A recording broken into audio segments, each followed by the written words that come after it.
આજે અમે જે વાત કરવા જઈ રહ્યા છીએ તેની કોઈ સાબિતી નથી, તેના કોઈ પુરાવા નથી. આ ઉપરાંત તે વાત ભવિષ્યમાં સાબિત પણ નહીં થાય. તે વાત છે ઈરાન પર અમેરિકાના પ્રમુખ ડોનાલ્ડ ટ્રમ્પ દ્વારા શરૂ કરવામાં આવેલા ઓપરેશન એપિક ફ્યુરીની, કે જેમાં ઈરાનના સુપ્રીમ લીડર આયતોલા અલી ખામેનીની હત્યા થઈ ચૂકી છે. પરંતુ અમેરિકાની કાર્યવાહી પર સવાલ એટલે ઉઠી રહ્યા છે કે અમેરિકા દ્વારા કેમ અત્યારે જ કાર્યવાહી કરવામાં આવી છે. અમેરિકાના પ્રમુખ ડોનાલ્ડ ટ્રમ્પ પર કોઈ બાહ્ય તાકાતોનું દબાણ હતું કે શું? તો આવો જાણીએ સમાચાર વિસ્તારથી. નમસ્કાર, જમાવટ સાથે હું છું પાર્થ.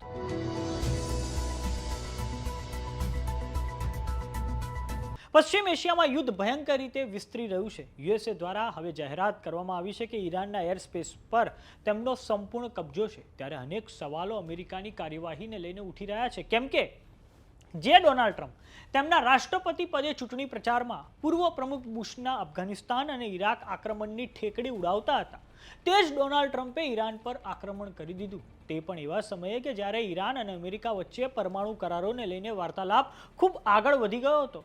ઈરાન તેનું પૂરેપૂરું એનરિચ કરેલું યુરેનિયમ જીનીવામાં જે બંને દેશો વચ્ચે બેઠક થઈ તે અંતર્ગત તે પશ્ચિમી દેશોને સુપરત કરવા રાજી થઈ ગયું હતું. ત્યારે જ કેમ ઈરાન પર સ્ટ્રાઇક કરીને ત્યાંના સુપ્રીમ લીડર આયતોલા ખામેનીની હત્યા કરી દેવામાં આવી છે?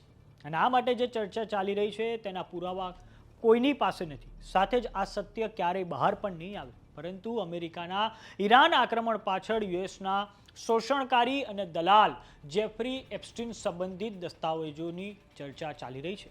આ ઉપરાંત જેફરી એપ્સ્ટીન અને ઇઝરાયલ વચ્ચે સંબંધ રહ્યો છે. એટલું જ નહીં, જેફરી એપ્સ્ટીનને ઇઝરાયલના ભૂતપૂર્વ વડાપ્રધાન પીએમ એહુદ બરાક સાથે ખૂબ ગાઢ સંબંધો હતા. આ ઉપરાંત ઇઝરાયલ સમગ્ર વિશ્વમાં તેના ઇન્ટેલિજન્સ માટે જાણીતું છે.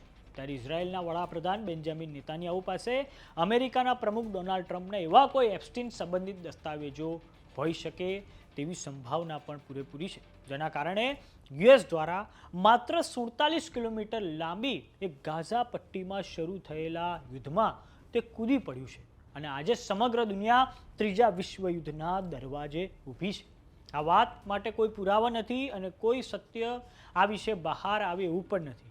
માટે એક કારણ હોઈ શકે કે જેફરી એપ્સ્ટીનને લઈને પ્રમુખ ટ્રમ્પ પર ઇઝરાયલ દ્વારા દબાણ ઊભું કરવામાં આવ્યું હોય અને તેઓ આ દબાણમાં ઝૂકી ગયા હોય તેવી સંભાવના પૂરેપૂરી છે. એટલું જ નહીં દર્શક મિત્રો, અમેરિકા દ્વારા ભૂતકાળમાં જ્યારે પણ પશ્ચિમ એશિયામાં લશ્કરી આક્રમણો કરવામાં આવ્યા છે ત્યારે પણ તેના આ આક્રમણોની સામે જ યુએસએમાં જ ઘણા બધા સવાલો ઊભા થયા છે.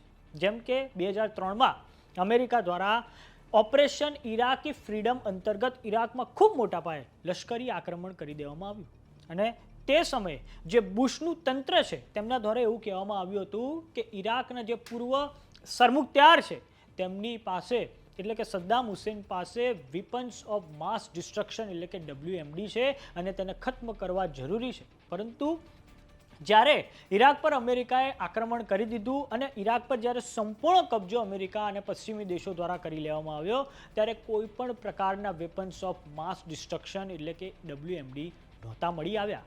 અને ત્યારે પણ આવી જ એક થિયરી બહાર આવી હતી કે તે વખતના ડિફેન્સ સેક્રેટરી ડોનાલ્ડ રૂમ્સફેલ્ડ અને જ્યોર્જ W. બુશ કે જેઓ ભૂતપૂર્વ રાષ્ટ્રપતિ છે તેમની પર જ્યુઝ જે લોબી છે, અમેરિકાની સૌથી તાકાતવર લોબી છે, તેના દ્વારા ખૂબ મોટા પાયે દબાણ ઊભું કરવામાં આવ્યું હતું. અને હવે વર્ષ 2026માં જ્યારે પ્રમુખ ડોનાલ્ડ ટ્રમ્પ દ્વારા ઓપરેશન એપિક ફ્યુરી શરૂ કરવામાં આવ્યું છે તેને લઈને પણ હવે ઘણા સવાલો ઊભા થઈ રહ્યા છે અને તેમાં એવી પણ ચર્ચાઓ ચાલી રહી છે કે ઇઝરાયલ પાસે એપ્સ્ટીન સંબંધિત દસ્તાવેજો છે અને આ દસ્તાવેજો બહાર ન આવે તેને લઈને પ્રમુખ ટ્રમ્પ પર કોઈ પણ પ્રકારનું બાહ્ય દબાણ ઊભું થયું હોય તેવી સંભાવના પૂરેપૂરી છે. તો આ વિશે આપનું શું માનવું છે કે કેમ અમેરિકા દ્વારા અત્યારે જ ઈરાનની વિરુદ્ધમાં આ સૈન્ય અભિયાન શરૂ કરવામાં આવ્યું છે? તો અમને કોમેન્ટ બોક્સમાં લખીને જરૂર જણાવો. જો તમે અમને યુટ્યુબ પર જોઈ રહ્યા તો સબસ્ક્રાઇબ કરો, જો તમે અમને ફેસબુક પર જોઈ રહ્યા તો ફોલો કરો. સાથે જ અમારી વોટ્સએપ ચેનલ આવી ગઈ છે, જોઈન કરવાનું ના ભૂલતા. નમસ્કાર.